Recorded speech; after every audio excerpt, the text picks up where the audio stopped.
Bonjour à vous toutes et tous. Donc nous sommes réunis en cette fin d'après-midi pour parler d'une thématique, je pense, plus que d'actualité aujourd'hui, qui est innover en temps de crise. Alors cette thématique, effectivement, est un peu plus actuelle, même si la crise dure sans doute plus longtemps qu'on ne pourrait le penser, vraisemblablement depuis la fin des Trente Glorieuses, avec un des événements annonciateurs 1 ou 2 ans auparavant, qui était la première crise pétrolière, et même si également les organisations n'ont pas sans doute attendu là où les crises pour innover. Actuelle du fait de la période dans laquelle nous sommes plongés aujourd'hui, bien évidemment avec cette pandémie qui dure depuis plus d'1 an, qui est une crise en soi. Actuelle car les transformations que nous vivons depuis plusieurs années maintenant, en tête desquelles évidemment le digital, les transformations digitales, mais aussi l'intelligence artificielle et tout ce qui se trame et qui va se développer dans les années à venir. Donc ces transformations qui touchent tous les pans de notre société, qu'ils soient politiques, économiques, technologiques, interpellent la capacité qu'ont les organisations à innover pour survivre. Actuelle pour finir, car aujourd'hui, mercredi 21 avril 2021, nous fêtons la journée mondiale de la créativité et de l'innovation. Alors j'ai le grand plaisir d'accueillir, et je m'intègre en fait dans ces participants que je vais accueillir parce que je serai à la fois animateur et participant. Donc j'ai le grand plaisir d'accueillir 3 praticiens et théoriciens de l'innovation qui à vie voulons approcher à divers titres dans de multiples secteurs d'activité et à l'occasion de différentes situations. Donc je vais donner la parole à Jean-Baptiste Colas. Si tu peux en quelques mots te présenter et je passerai à Nassef et je terminerai par moi-même. Bien sûr, merci beaucoup Nicolas. Moi je suis très heureux de participer à ce webinaire ce soir avec vous. Donc je suis le chef de bataillon Jean-Baptiste Collat, j'appartiens au ministère des Armées et je suis le copilote actuellement de l'innovation Défense Lab au sein de l'Agence de l'innovation de défense qui a été créée en 2018. Et donc on travaille au profit des armées françaises, de la Direction générale de l'armement et de l'ensemble des services du ministère pour innover au profit de la supériorité opérationnelle et également pour défendre les différents systèmes qui pourront être conçus au profit des armées. Voilà. Merci bien Jean-Baptiste. Nassef, si tu peux te présenter également. Oui, bonjour Nicolas, bonjour Jean-Baptiste. Alors, Nassef Nimda, moi je viens du CRU centralien avec un doctorat en innovation. Voilà, je peux faire des doctorats en innovation. Et j'enseigne et j'accompagne des organisations autour des problématiques de l'innovation et de l'innovation de rupture. Donc ça tombe bien, c'est un peu une des problématiques ou des sujets qu'on va aborder. Et par ailleurs, je suis sur le projet central à Casablanca, l'école centrale Casablanca, où je dirige la formation continue au Maroc. Et donc, vous aurez compris que ce petit bruit, cette petite résonance vient du fait que Nassef est actuellement à Casablanca, sur le campus de l'école centrale Casablanca. Et donc, moi-même, Nicolas Pasquet, je suis également docteur en management de l'innovation. D'ailleurs, on a partagé quelques années durant les mêmes locaux avec Nassef sur ce qui fut à l'époque Centrale Paris. Je continue bien évidemment à œuvrer avec l'école centrale Supélec cette fois-ci, en grande partie avec le cursus central Supélec EXED, où je suis directeur de formation, notamment de 2 masters spécialisés, innovation et transformation, et puis ce qui me donne l'occasion d'aller régulièrement au Maroc, le master spécialisé leadership projet innovant. Et j'ai par ailleurs une autre casquette, pas la moindre, en tant que CEO directeur de Mekinov, qui est une agence de conseil en innovation et transformation. Donc, nous œuvrons pour aider les organisations à innover de manière pérenne et durable, à se transformer en utilisant les pratiques d'agilité managériale et organisationnelle, mais également, depuis quelques temps maintenant, en essayant d'accompagner les organisations pour qu'elles puissent se projeter le plus loin possible ce qu'on appelle le design prospectif ou le design fiction. Donc, nous allons, durant ce webinaire, vous livrer, alors, non pas des recettes de cuisine, même si je pense à la fois Nassef et Jean-Baptiste sommes très friands de bonnes recettes et nous aimons bien manger, mais davantage en fait des réflexions et des pistes d'action pour vous aider à tirer parti de cet état particulier qu'est la crise, dans le but d'innover durablement. pour commencer, ça c'est aussi notre petite casquette de chercheurs qui nous pousse toujours à préciser les termes. Donc, comment innover en temps de crise? Il y a deux termes importants, innover et en temps de crise. Nassef, j'aimerais que tu puisses nous expliquer ce qu'est l'innovation et qu'est-ce qu'innover finalement. Bah, écoute, merci Nicolas. Alors, l'innovation, j'ai envie de dire, et effectivement, c'est peut-être le propre des termes qui sont un peu galvaudés. Hein. Il y a un terme, par exemple, qui nous est cher tous les deux, Nicolas, entre l'événement et tout le travail qu'on a pu mettre pour justement clarifier. Et je pense peut-être qu'on peut revenir sur des concepts similaires. Mais l'innovation est un terme qui est largement utilisé et qui, par moments, perd un petit peu de sa portée, de sa signification. Donc, l'innovation, déjà peut-être apporter un distinguo entre l'innovation et l'invention. On a des fois peut-être tendance dans le jargon de tous les jours de mélanger, alors que l'innovation telle qu'elle a été définie déjà par Schumpeter est quelque chose un concept déjà économique, c'est-à-dire qu'il se distingue de l'invention par le fait que l'innovation est une invention, donc il y a déjà un objet technique, il y a déjà une nouveauté, qui a été diffusé et adopté par un marché utilisateur et qui a dégagé de la valeur, que ce soit de la valeur parce qu'on l'achète ou parce que il y a des gains de productivité, etc. Donc il y a déjà quelque chose d'assez intéressant qui est cette commercialisation ou cette diffusion. Et puis en parlant de diffusion, ça évoque le deuxième volet de l'innovation, qui est l'innovation, c'est aussi le processus par lequel on amène cet objet vers ses utilisateurs, vers ce marché. Donc, in fine, il y a ce côté un petit peu, cette dualité dans l'innovation, cette substance qui est cet objet, ce service ou ce produit qu'on va amener auprès d'utilisateurs finaux, donc un marché, le grand public, des entreprises, des collaborateurs. Et puis, il y a aussi tout ce processus, toutes ces étapes successives qui vont mener de cette idée, de ce concept, de notre intuition, pour l'emmener vers cet aboutissement. Et j'ai envie de dire, c'est d'ailleurs là où on va retrouver les plus grosses problématiques ou les problématiques les plus challenging pour justement passer tous les écueils pour ramener cette idée, ce concept et la concrétiser et accoucher de cette idée pour que des utilisateurs puissent adopter. Donc, il y a cette dualité, processus, substance, et il y a aussi cette double compréhension, cette distinction entre la nouveauté et son utilisation. Sinon, on va être dans le gadget, on va être dans des choses qui ne relèvent pas de l'innovation. Très bien, merci Nassef. Jean-Baptiste, est-ce que cette définition que vient de donner Nassef en matière d'innovation, elle vaut également auprès et dans le monde des armées? Alors tout à fait, Nicolas. Alors on a une définition de l'innovation qui de toute façon n'est pas propre forcément aux armées. On a une communauté qui est présente dans tous les secteurs et surtout on a une dualité dans la manière dont on innove au sein des armées.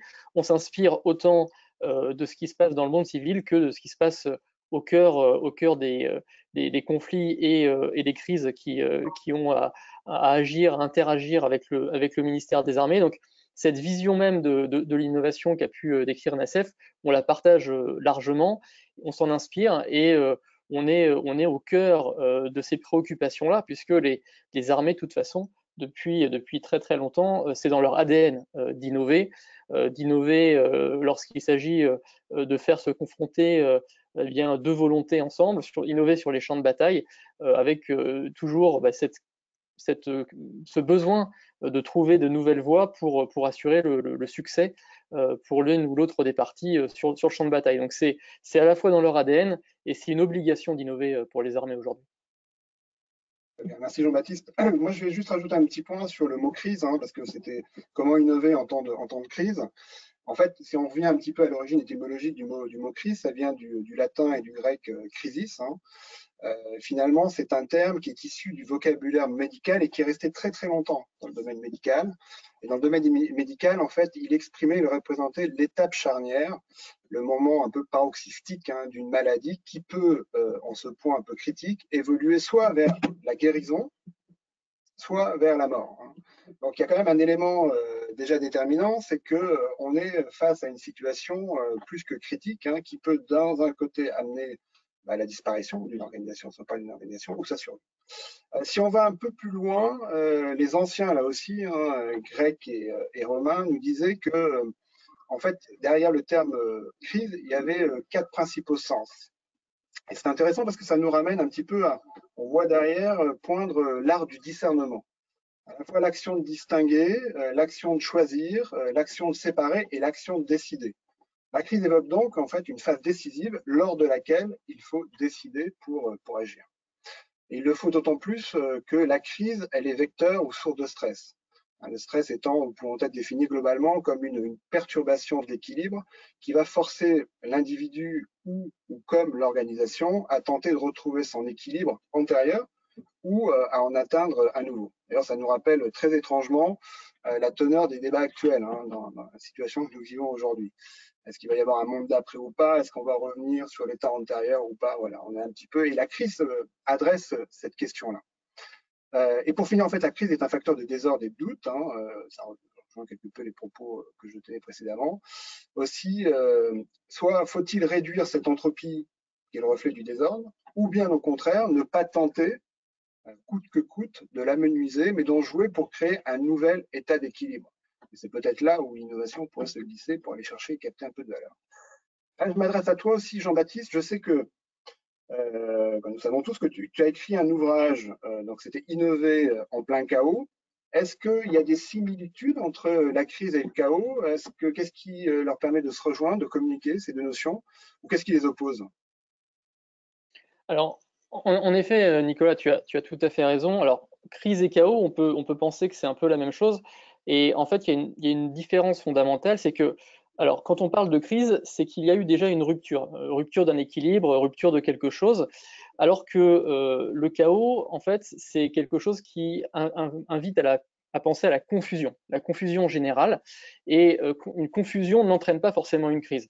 Et donc, la crise, elle est dans le chaos, elle s'intègre dans le chaos, qui se veut être beaucoup plus global.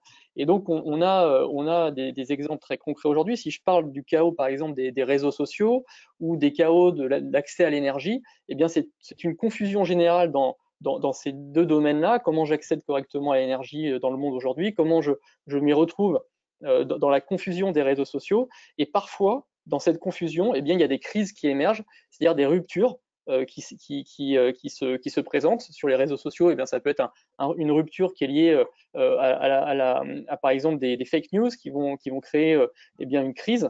Eh bien, on est là au milieu d'un chaos qui est préexistant et qui va favoriser l'émergence de crises. Mais le chaos en lui-même, c'est bien une confusion qui n'amène pas forcément toujours à des effets de rupture. Mais il est préexistant. Bon, voilà ce qu'on peut dire enfin en termes de définition si on parle de crise ou on parle de chaos. Donc c'est vraiment un ensemble qui est coordonné, mais l'un intègre l'autre. Très bien, merci Jean-Baptiste. Alors, seconde question, je le rappelais tout à l'heure en guise d'introduction, les entreprises, les organisations au sens large, je préfère d'ailleurs parler d'organisations, qu'elles soient publiques, parapubliques, associatives, etc., privées, lucratives ou non, à but lucratif ou non, elles n'ont pas attendu, on pourrait dire, l'époque actuelle pour innover. Or, aujourd'hui, on parle de plus en plus d'innovation dans une période dite de crise. Qu'est-ce qui fait que notre époque, celle que nous vivons, celle dans laquelle nous vivons aujourd'hui, appellerait une réponse différente des organisations face à l'innovation? Qu'est-ce qui nous permet de décrire cette époque et d'en faire une époque bien singulière, bien particulière, qui appellerait une autre réponse à l'innovation? On parlera de cette réponse de l'innovation, mais déjà si on pose un constat, un bilan sur de quoi est fait le monde d'aujourd'hui et en quoi il peut avoir une influence différente sur l'innovation. Alors Jean-Baptiste, je te poserai également cette question-là parce qu'elle nous intéresse, là aussi, vue du côté des armées. Moi, je vais juste me risquer un premier temps à décrire quelques phénomènes de fond qui caractérisent l'époque dans laquelle nous vivons, qui se sujettent aussi à complexité. C'est à la fois l'accélération du temps. Alors, il y a un phénomène d'accélération, une diffusion de plus en plus rapide des technologies. Je me rappelle de la loi de Moore, en fait, qui est à chaque fois réduite d'année en année, où elle perd quelques mois. Mais c'est vrai que la vitesse à laquelle les entreprises se doivent, avec le time to market, une course contre la montre, mettre sur le marché de nouveaux produits s'accentue d'année en année. En tout cas, on a ce sentiment-là. Côté de ça, c'est doublé, voire accentué par une sorte de règne de l'éphémère. Rien ne dure, donc tout est remplacé.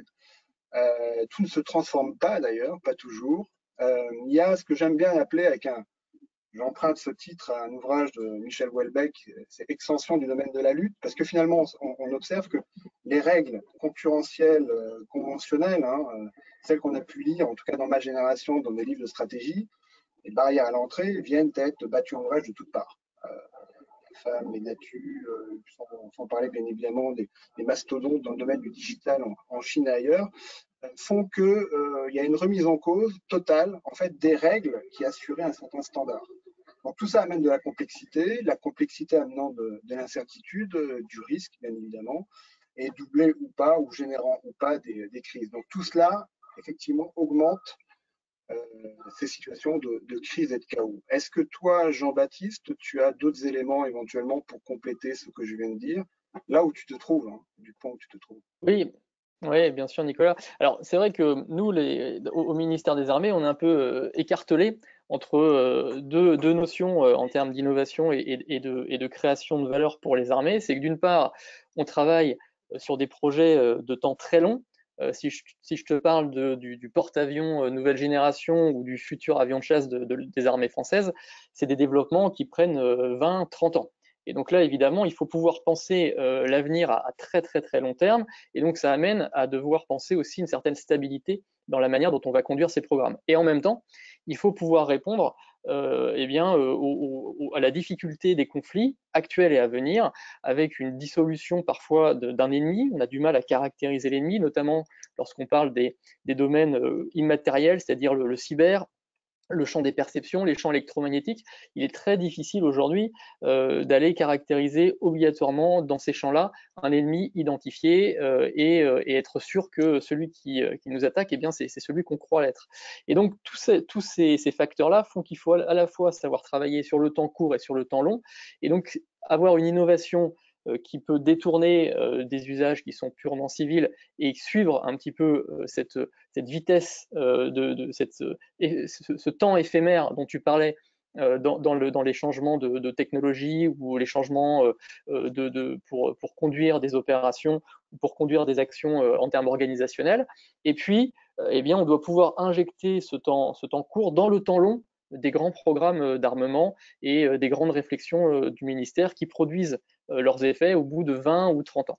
Et c'est toute la richesse aujourd'hui de l'Agence de l'innovation de défense et de cet esprit d'innovation au sein des armées, c'est de pouvoir conjuguer ce temps court et ce temps long en exploitant le meilleur et en sachant intégrer dans des gros paquebots qui prennent du temps un petit peu à arriver au port, eh bien, des innovations tout au long de la durée de vie de ces gros programmes.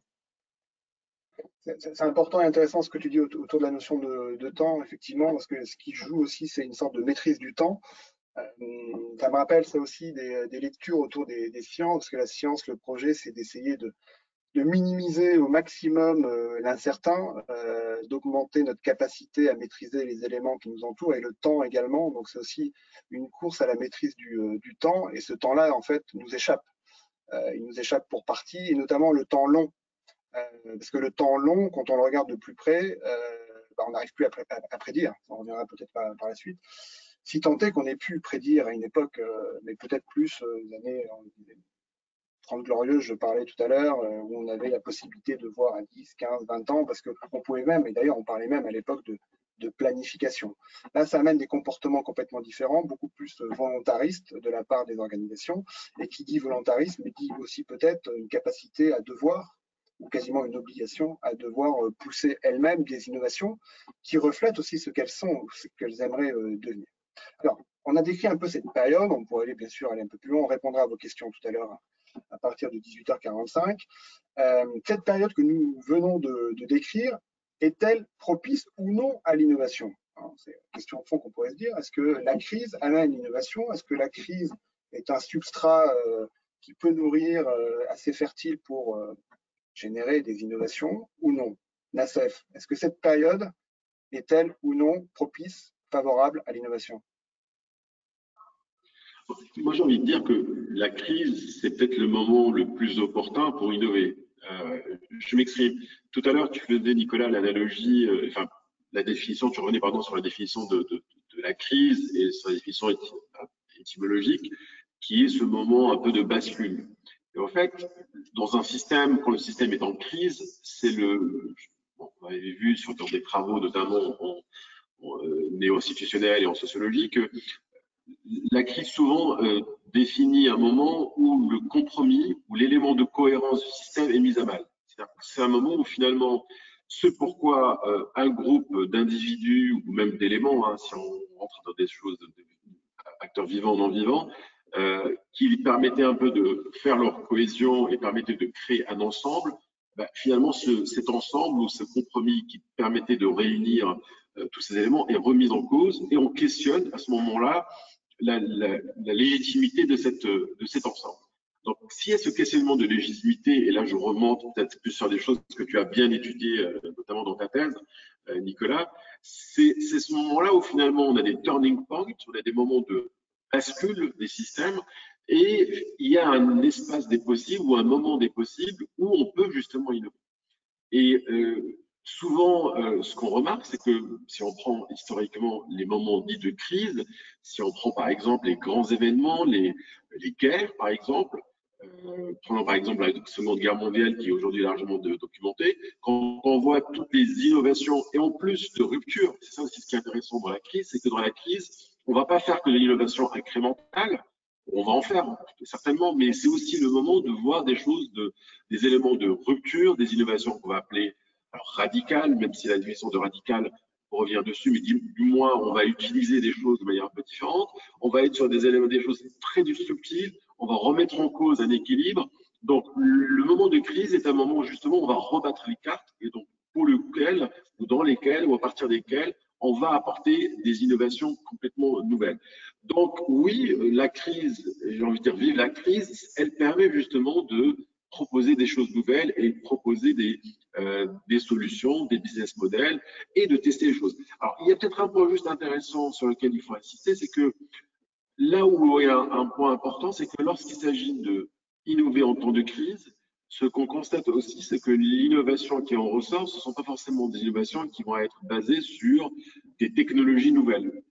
Souvent, l'innovation de crise se base sur une réutilisation de technologies éprouvées. Je pense qu'aujourd'hui, on est en train de vivre une crise sanitaire et quand on voit ce qu'on nous présente comme étant des vaccins innovants, bah, ce sont des vaccins bien sûr innovants au sens où ils répondent à cette demande à l'instant T et forcément des utilisateurs, donc la question de la diffusion ne se pose pas, mais qui vont se baser, et je prends par exemple les vaccins ARN, sur des technologies qui sont éprouvées depuis une vingtaine, quinzaine d'années. Parce qu'on n'a pas le temps de faire de la recherche fondamentale ou de la recherche même appliquée d'un certain niveau lorsqu'on est en crise. Il faut aussi, on est guidé par cette solution et souvent ce qui se passe, c'est qu'on va les prendre, on va être plus dans cette capacité à recombiner des ressources, à repenser les modes d'organisation en temps de crise. Et ce que j'ai envie de dire, c'est que la difficulté ou l'élément intéressant dans la crise, c'est pas tant l'objet qui va faire l'objet d'innovation, mais l'organisation qui va permettre justement d'amener ou d'apporter cette nouvelle innovation. Très bien, merci, merci Nassef. Jean-Baptiste, j'ai lu avec attention ton ouvrage. Tu relates hein, plein d'événements. D'ailleurs, tu vas même puiser dans certains imaginaires, Star Wars, Dark Vador. Pour toi, est-ce que cette période est propice ou non à l'innovation ? Alors, en fait, je suis tout à fait d'accord avec Nassef. Il n'y a pas mieux qu'une crise aujourd'hui pour innover. Alors pourquoi? Ça peut paraître choquant en effet, mais comme on l'a dit tout à l'heure, la crise, c'est une rupture d'un équilibre. Et donc, ça veut dire qu'on est en rupture par rapport à des schémas classiques qui ne fonctionnent plus. Et on est obligé, pour sortir de cette crise, de mettre fin à cette rupture, à la rupture de l'équilibre qui a eu lieu, soit pour revenir dans un état antérieur, soit atteindre un nouvel état. Et donc, pour mettre fin à cette rupture, il va falloir justement trouver de nouveaux moyens, que ce soit des moyens organisationnels, des moyens technologiques, pour revenir finalement à un état d'équilibre. Et cet état d'équilibre, il va être recherché dans le chaos qui est généré par la crise ou dans le chaos qui est préexistant à la crise, qui, dans ce chaos, va voir émerger des opportunités. Voilà. Le chaos, en fait, il permet de faire se rencontrer des solutions qui n'auraient jamais vu le jour si ce chaos n'existait pas. Et donc, cette rupture, cette crise, va générer elle-même son propre chaos, va générer des rencontres qui sont tout à fait liées à cette crise et des rencontres qui sont inédites. Et par ces rencontres inédites, on va voir émerger des solutions qui n'auraient jamais pu voir le jour sans cette crise et sans ce chaos. Et donc, on est bien dans une logique où plus on a du chaos, plus on a une agitation, plus on a des rencontres opportunes, et donc plus ces opportunités vont favoriser l'émergence de solutions novatrices. Et donc la crise aujourd'hui, elle est vraiment centrale pour générer des solutions, et donc des solutions qui sont innovantes, parce qu'elles doivent amener justement à mettre fin à une rupture, et donc elles doivent se connecter à des schémas de pensée, des schémas d'action qui sont totalement différents. Très clair. Alors, moi, j'avais peut-être un point à rajouter.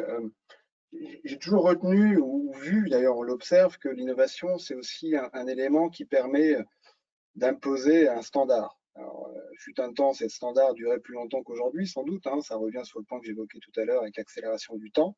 Mais il y a cette vocation, au-delà de la création de valeur, c'est d'imposer un standard qui devient une sorte de norme pour le marché dans lequel pour lequel elle est vouée.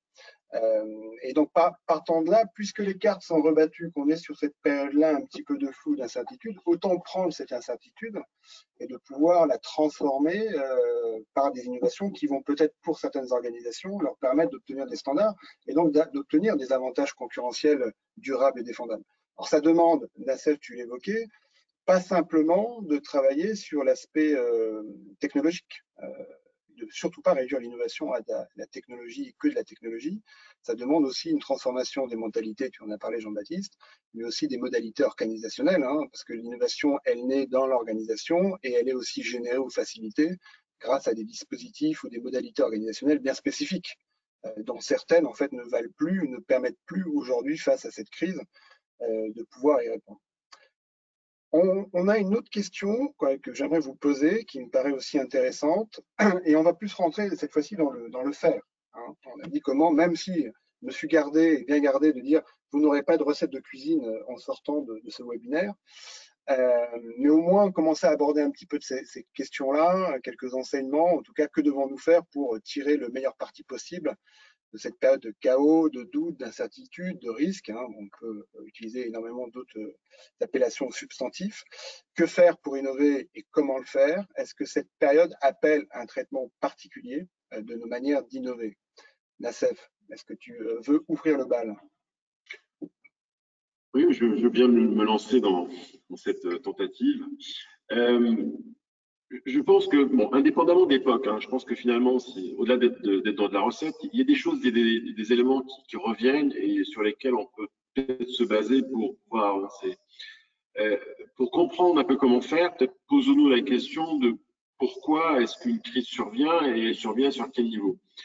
Là, je reviens un peu sur les éléments que tu connais aussi très bien, Nicolas, c'est que souvent, lorsqu'il s'agit d'une crise dans un système, elle va attaquer quelque chose qui est très important, qu'on va appeler le cadre de référence du système. C'est-à-dire qu'est-ce qui donne sens à ce système et qu'est-ce qui fait que le système vibre à l'unisson à un moment donné. Et si on va encore un peu plus loin dans ce cadre de référence, généralement, il va se nourrir dans différents champs. Tu vois où je veux arriver, Nicolas, sur des champs à la fois autour de l'usage, des champs, enfin, toute la partie socio-culturelle, tout ce qui va être autour de l'économique, ce qui va être autour du technologique, parce que une crise peut être aussi amenée par l'arrivée de nouvelles technologies. Je pense que par exemple de la bioéthique, quand elle est proposée, des biotechnologies, pardon, lorsqu'elles sont proposées dans un champ, peuvent susciter des questionnements, donc des crises par ailleurs. Et bien sûr, le légalo-politique aussi a son mot à dire. Donc finalement, tous ces éléments-là, lorsqu'ils interviennent, la réponse pour ressortir de la crise doit aussi se baser sur qu'est-ce qui, à un moment donné, a fait défaut au système. Et c'est là où, justement, les acteurs peuvent être opportuns et apporter un nouveau sens à l'organisation. Et j'ai envie de dire, l'innovation dans ces moments-là, c'est une construction de sens. C'est donner une orientation à un ensemble de parties prenantes, ce qu'on appelle aussi, par ailleurs, un réseau de valeurs. Comment est-ce qu'on va réorganiser toute la chaîne de valeurs autour d'un projet nouveau Et généralement, on va partir.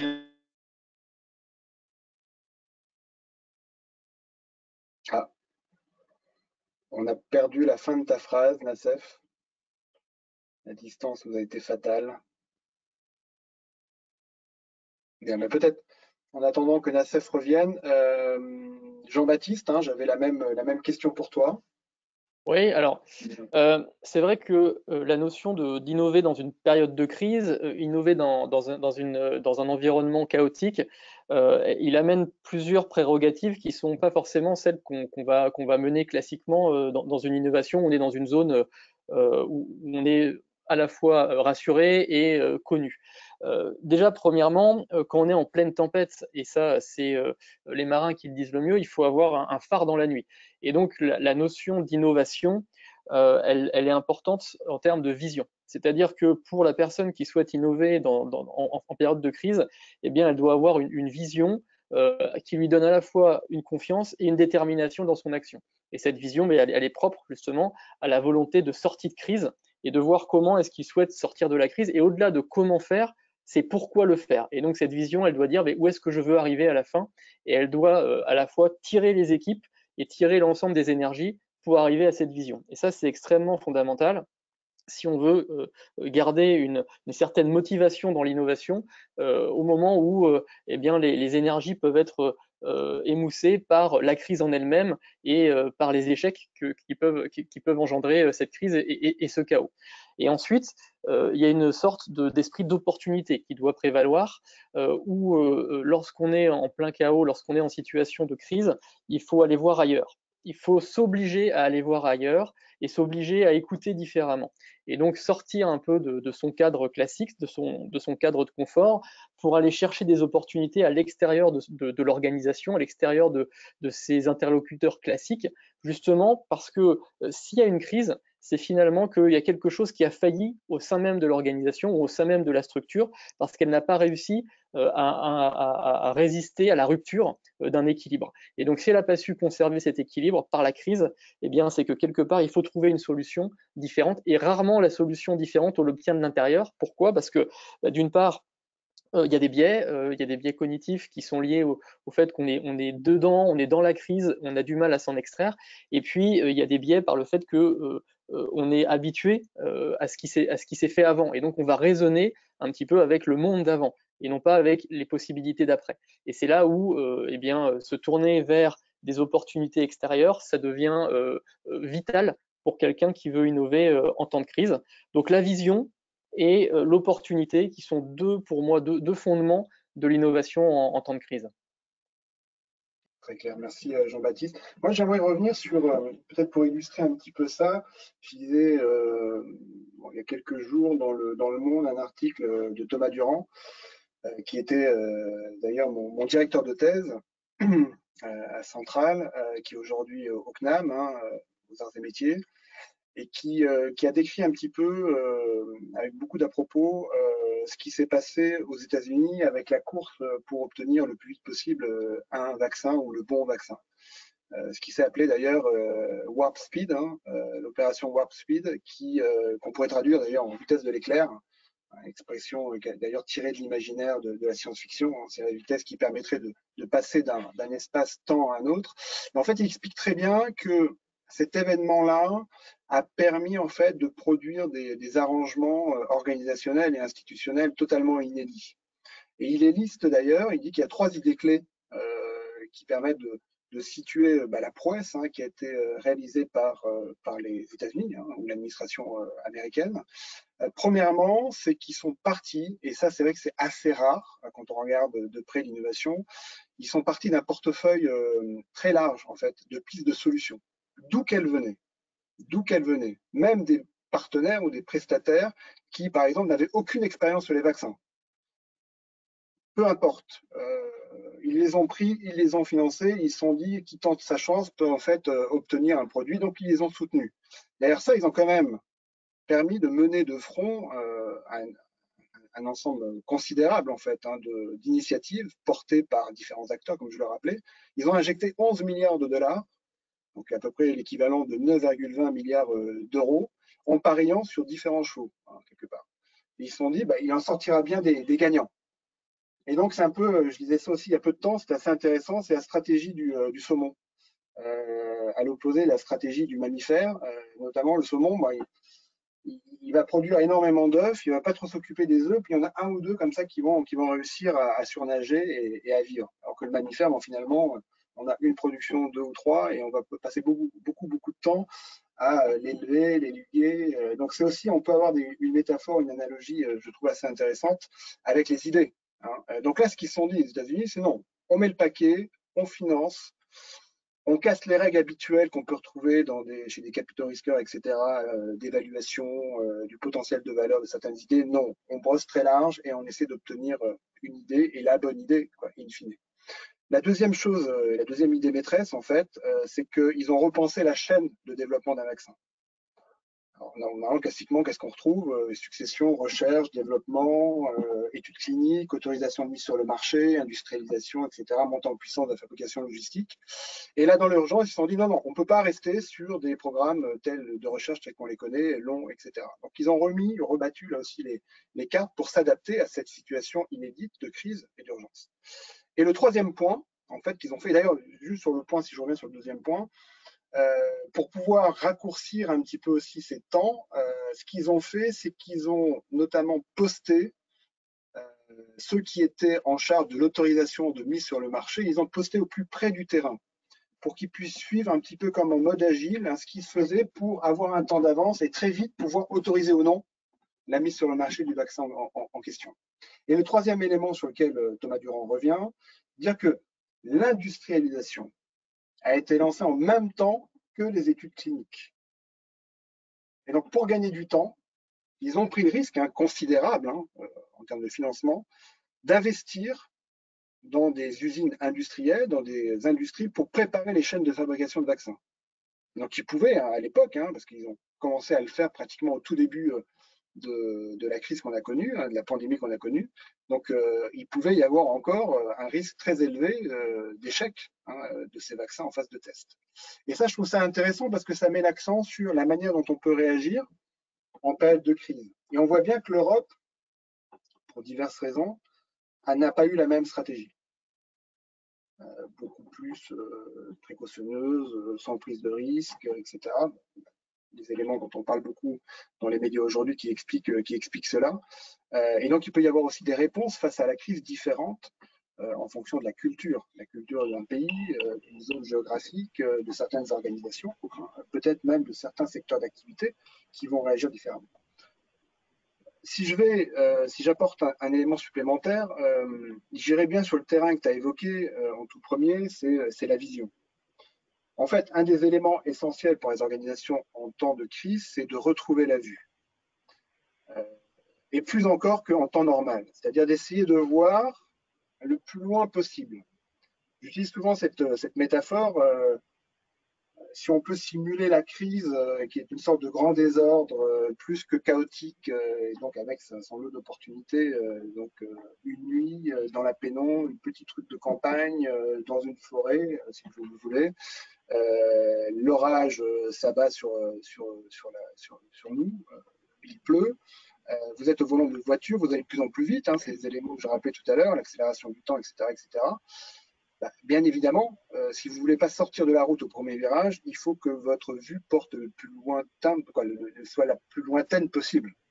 Il faut avoir cette capacité à développer un savoir voir loin. Et ça a deux mérites, c'est déjà de pouvoir anticiper, éventuellement, et si on ne peut pas prédire, au moins d'imaginer, et donc là on rentre dans le design prospectif, petit à petit, dans la prospective, mais une prospective qui est plus basée sur ce que souhaiterait ou non l'organisation. Donc on est plus sur des univers prospectifs souhaitables et souhaités que possibles, parce que possible, comme tu l'évoquais tout à l'heure, Jean-Baptiste, le possible en fait est hérité de modèles de pensée passés. Donc vouloir réévaluer des possibilités à venir sur la base de modèles qui vont nous permettre de les évaluer, c'est bien évidemment aller à l'encontre même de la créativité. Donc on peut pas du tout aller. Donc la première vocation, c'est celle-ci, et la deuxième vocation en fait de la vision, c'est de pouvoir questionner l'organisation sur son devenir, et donc sur ce pourquoi elle existe. Et donc, ça lui permet, en période de crise, hein, si on utilise la métaphore aussi de la tempête, d'être finalement dans ce flot totalement soumis aux aléas de la météo, bah, de pouvoir rester stable, ou le plus stable possible, face à l'adversité des éléments météorologiques environnants. Et donc, il faut pouvoir faire corps déjà en interne. Il faut pouvoir se réinterroger sur sa vocation, sur sa raison d'être. Donc ça, c'est un point qui me semble essentiel. Et on doit avoir aussi, en termes de vision, des risques qui doivent être à la hauteur des enjeux. Et ça fait bondir certaines personnes, mais paradoxalement, plus l'enjeu est important, plus le risque pris doit être grand. Alors, il ne s'agit pas de se planter sur l'enjeu final, il s'agit plutôt d'avoir un catalogue de possibilités la plus large possible, quitte à beaucoup échouer, mais pour trouver la bonne solution qui sera à la hauteur de l'enjeu. Et donc, le raisonnement plutôt classique qu'on pourrait avoir lorsqu'il y a un grand enjeu, c'est de dire « oulala, il ne faut pas beaucoup de risques, parce que l'enjeu est important, il ne faut pas se planter », certes, mais en fait, il vaut mieux avoir un enjeu de risque très fort, beaucoup se planter au début pour trouver la bonne voie, que d'y aller très prudemment et rater la bonne opportunité qui pourtant était à la hauteur de l'enjeu. Exactement. Bah, y a une notion essentielle, je trouve, là, qui rejoint un petit peu ce que tu viens de dire. Je ne sais pas s'il existe des écrits sur ce point-là, mais ce serait le courage organisationnel. C'est-à-dire qu'à un moment donné, il faut aussi pouvoir mesurer, c'est là aussi l'art du discernement, à toute crise, en fait, réponse adaptée, comme tu dis, donc risque qui va de pair, bien évidemment. Nassef, j'ai vu que tu étais revenu, est-ce que tu souhaiterais apporter ton éclairage? Alors, désolé, j'ai eu des problèmes de connexion, donc là je suis en audio. Je ne sais pas si vous m'entendez bien d'ailleurs. On arrive à t'entendre. Super. En fait, j'ai pris le webinaire en cours de route et j'en vous ai entendu parler de vision. Et d'ailleurs, c'est intéressant parce que je ne sais pas si vous avez abordé les concepts de VUCA, de volatilité, incertain, complexité, ambiguïté. Et d'ailleurs, ce qui permet aujourd'hui de sortir du VUCA, et un des éléments du VUCA, la volatilité, c'est justement le V de la vision. Et justement, c'est ce qui est intéressant, c'est que finalement, on est dans une période de crise, et on évolue dans ce chaos qu'on peut aussi caractériser par ce contexte qui est un peu VUCA, et ce qui permet justement de pouvoir s'en sortir et de pouvoir contrer cette volatilité, c'est justement cette vision qui porte au loin pour pouvoir avancer. Et j'aime bien aussi parler d'agilité en plein crise et agilité pour mener l'innovation, parce que c'est cette capacité d'adaptabilité, sans pour autant faire n'importe quoi, mais d'avoir cette capacité à pouvoir toujours être porté par le projet qui entraîne l'organisation, qui est nécessaire. Je veux peut-être juste finir sur un point, avant de donner la parole aux questions, hein, si d'ailleurs il y a des questions qui ont pu... J'ai une dernière question avant, mais ouais, effectivement, vas-y. Alors voilà, ce que je disais, c'est que la notion même de bricolage, je vais revenir aussi sur ce point-là qui est peut-être très intéressant. Ça peut paraître un peu parler de bricolage lorsqu'il s'agit de parler de choses sérieuses, mais j'entends par là le bricolage au sens un peu qui a été développé par les Lévi-Strauss dans La pensée sauvage, qui est de dire le bricoleur, c'est celui qui sait multiplier quelque part, constituer du stock pour répondre à un projet, et qui est mu par le projet. Et clairement, c'est cette attitude qu'on va avoir d'un bricoleur qui va trouver peut-être une pièce, un boulon, et qui va le mettre de côté en disant ça va me servir demain. Et quand le projet, quand la situation se présente, ben il est heureux d'avoir justement cette option pour pouvoir avancer. Ce qui n'est pas peut-être le cas lorsqu'on est dans un univers ou dans un monde stable. Et à l'époque, Lévi-Strauss parlait de l'ingénieur qui lui est dans un monde fini avec des outils qui vont lui permettre de répondre toujours à la même situation. Et quand la situation diffère ou change un petit peu, il pose la question d'abord de l'outil avant de poser la question de la solution. Et je pense que cette attitude de bricoleur, au sens noble du terme, d'être dans cette capacité à pouvoir résoudre les problèmes, cette capacité aussi, alors je pense que Jean-Baptiste a parlé de cette agilité de mettre en place des réserves ou des solutions pour la suite, et j'ai entendu parler par ailleurs de capacité logistique ou de stratégie logistique, et c'est justement cette capacité-là ou ce travail-là de l'innovateur bricoleur qui est nécessaire et qui est utile en temps de crise. Merci Nassef. Une toute dernière question avant de passer aux questions de notre public. Juste votre actualité en termes d'innovation. Sur quoi innovez-vous en ce moment, Jean-Baptiste? Alors, nous, on innove vraiment tout azimut, hein, que ce soit dans le domaine spatial, dans le domaine aéronautique, terrestre, naval, mais il y a une dynamique qui est commune à tous ces secteurs, c'est l'intelligence artificielle, qui prend une place de plus en plus prédominante sur nos différents sujets. Et c'est vrai qu'un des enjeux aujourd'hui qui est important quand on parle d'intelligence artificielle avec un S, et je le défends parce qu'il n'y a pas une intelligence artificielle, eh bien ces intelligences artificielles avec un S, on les regarde beaucoup en termes d'autonomie pour accompagner justement l'humain, le soldat qui doit rester au centre, mais comment est-ce que justement on est capable d'avoir des algorithmes qui soient de plus en plus autonomes pour permettre à l'homme de se concentrer sur ses missions prioritaires. Et ça, c'est un sujet d'étude aujourd'hui, de regarder comment est-ce que ces algorithmes qui sont en pleine effervescence aujourd'hui, en plein développement, eh bien, on les amène à des niveaux où demain, il faudrait que l'humain passe le moins de temps possible à devoir les configurer, à devoir les accompagner. Voilà, ça, c'est des sujets qui sont au cœur de nos réflexions. On parle également du quantique, avec un grand plan quantique qui a été lancé par le gouvernement, mais on a aussi, nous, nos problématiques quantiques, notamment en termes de chiffrement, et donc c'est des sujets qui sont aujourd'hui à des niveaux de développement qui sont encore assez faibles, mais qui sont des vrais enjeux pour demain. Et puis, évidemment, on est au cœur des problématiques de résistance des matériaux, de détection, de prise en compte des problématiques également de santé, puisque le ministère des Armées et l'Agence de l'innovation de défense ont travaillé à un appel d'offres dédié au Covid-19 pour lutter contre le Covid-19. Donc on a aussi toutes ces problématiques-là qui rentrent en ligne de compte et qui nous animent quotidiennement avec plus d'une centaine de collaborateurs au sein de l'Agence de l'innovation de défense qui travaillent sur ces sujets d'innovation. Fabuleux, merci Jean-Baptiste. Nassef, quel est ton sujet d'innovation aujourd'hui? Écoute, on parlait de crise et je pense que mon actualité confirme que la crise génère de l'innovation, enfin plusieurs.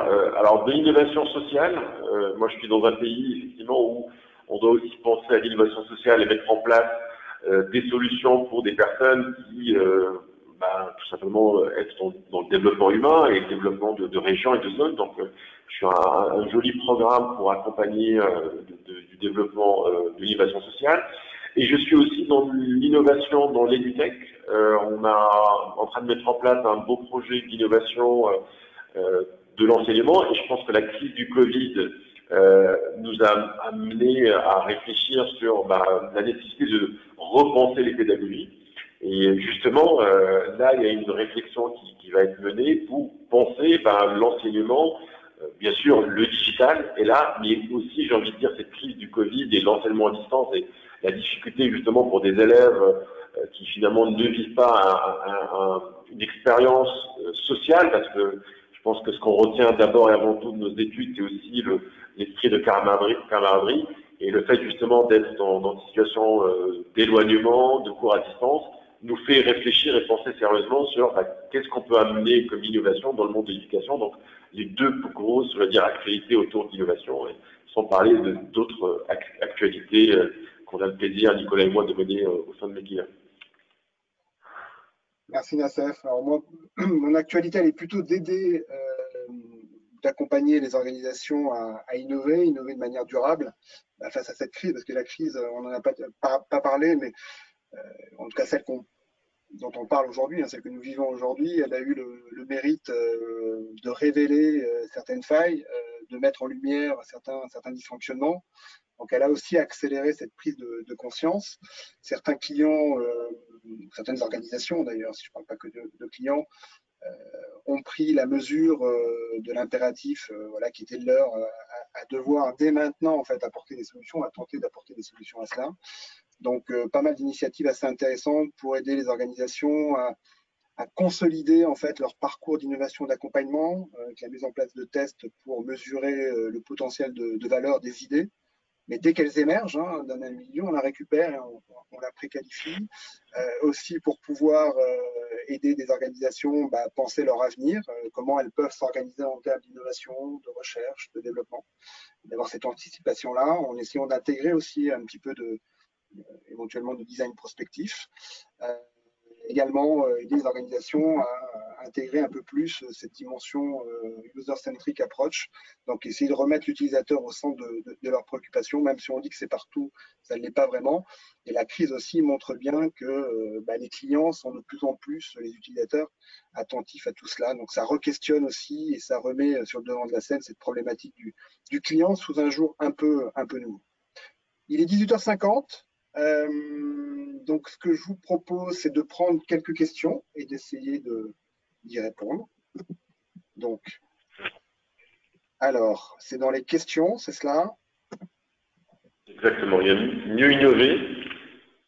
Ah, tu les as? Oui, tout à fait, peut-être tu peux vous les lire. Donc, est-ce qu'on arrive à quantifier l'origine des innovations qui ont été les plus importantes ou les plus adaptées? Et est-ce qu'on sait, parce que l'écran ne permet pas de, enfin, il faut dérouler sa liste. Bon, je vais reprendre, excusez-moi. Est-ce qu'on sait si elles ont principalement été pensées en temps de crise ou en temps de paix? Et question qui pourrait paraître compliquée, il faut-il créer des crises pour mieux innover? Voilà. En fait, si je résume, est-ce qu'il y a on connaît l'origine justement des innovations marquantes et est-ce qu'on peut les rattacher à des crises? Je peux peut-être déjà me lancer, mais bon, Oui, j'ai envie de dire. N'hésitez pas. Hein. Alors, je pense qu'il y a des travaux de JG, notamment sur l'innovation et la crise, et a fait un très beau travail sur les grandes innovations qui ressortent de la crise. Il a parlé justement de différents vaccins, du BCG, du Fordisme, etc. Donc, il a bien démontré que beaucoup d'innovations majeures pour l'humanité émergent de la crise. Maintenant, est-ce que c'est un impératif? J'espère que non. J'espère qu'on n'a pas besoin de crise pour pouvoir innover. Maintenant, il faut bien, si on revient un peu sur la définition, ou plutôt le cadre qu'on a posé au départ, c'est plus simple et plus facile d'innover et d'apporter des innovations disruptives lorsqu'on part de la crise. Parce que lorsque tout va bien, j'ai envie de dire, il n'y a pas beaucoup d'intérêt, ou du moins il y a beaucoup de résistance pour annihiler l'effort d'innovation, ou l'effort de rupture plutôt que l'effort d'innovation. Donc, ma position est de dire que la crise favorise l'innovation. De là à vouloir susciter des crises, voilà, je ne vais pas pousser le signe jusque-là. Jean-Baptiste, tu voulais répondre aussi? Oui, c'est une question très intéressante. Alors, pour l'innovation militaire, c'est certain que les situations de crise sont fondamentales pour innover parce qu'il y a une notion de survie derrière cette innovation. C'est-à-dire que dès qu'il s'agit de survivre, évidemment, les gens sont beaucoup plus motivés pour inventer et pour créer des choses rapidement. Et puis, alors là, je vais être un peu en dissonance par rapport à ce qu'a dit Nassef, mais alors moi, je défends beaucoup la notion de provoquer, ce que j'appelle provoquer le duel. C'est-à-dire que, alors il s'agit évidemment pas de créer des crises apocalyptiques, mais il s'agit de provoquer un petit conflit à petite échelle, un tout petit conflit qui va être juste un conflit moral évidemment, et où on va faire s'affronter différentes volontés qui vont permettre justement de créer une petite rupture, et cette petite rupture va amener à penser différemment. Et donc il s'agit de provoquer du duel, et on peut le faire quotidiennement. On se confronte à des choses qui sont inhabituelles, où on se coupe d'une capacité auquel on avait l'habitude sur laquelle on avait l'habitude de s'appuyer, et ça nous amène à penser différemment et à voir comment on pourrait soit s'en passer, soit le remplacer. Et cette provocation un petit peu de pseudo-crise, eh bien parfois elle est nécessaire. Dans les armées, on appelle ça, nous, l'entraînement. Hein. On fait des exercices justement pour s'entraîner à créer des crises qui sont artificielles, mais qui nous permettent justement d'évaluer nos capacités et de voir si on est en phase avec la réalité du monde dans lequel auquel on doit se confronter. Et donc s'exercer, c'est provoquer des crises, c'est provoquer des duels, et finalement s'obliger à penser différemment, à regarder ailleurs et donc à innover. Là, il y a des voies aussi pour les organisations. C'est à intégrer, alors tel un virus, bon, excusez-moi de l'expression, mais dans l'organisation, quelque chose qui la fait réagir régulièrement, d'une manière systématique, et pas simplement en attendant que la crise se présente pour pouvoir essayer de réagir, et de ne pas être constamment, comme tu disais, dans la réaction, et de pouvoir être dans la proaction. idéalement, on est là, parce que je pense que même l'histoire de l'évolution de l'homme a été marquée de différentes crises qui ont été pour l'humanité aussi des temps de rebond et d'innovation extrêmement fructueuses. Je dis souvent, alors je ne sais pas ce qui s'est passé à l'époque, mais s'il n'y avait pas eu un événement fondateur qui était sans doute une crise, on serait peut-être encore dans le fond d'une caverne, à essayer de se chauffer coûte que coûte. Bon, il y a certainement eu des éléments qui nous ont fait sortir de cette caverne, et donc je pense que l'organisation doit pouvoir mettre en place une vigie comme ça, et qui l'amène à être constamment sur le qui-vive pour pouvoir réagir à des crises, voire même sans les provoquer, mais être préparé à. Il y avait une question, j'ai vu, est-ce que l'innovation frugale est le meilleur mode d'innovation en temps de crise? Est-ce que cette question vous inspire? Est-ce que l'innovation frugale est le meilleur mode d'innovation en temps de crise? Déjà, la question, c'est que l'innovation frugale, c'est l'innovation. Parce que ce qu'on met souvent dans l'innovation frugale, c'est comment dire, c'est de l'adaptation. Donc, voilà. Maintenant, est-ce qu'il y a l'esprit, est-ce que si on prend la frugalité, cette capacité à recombiner les ressources et pouvoir y apporter, oui, j'ai envie de dire, on peut utiliser cet esprit de utiliser les ressources technologiques, etc., pour répondre à une urgence.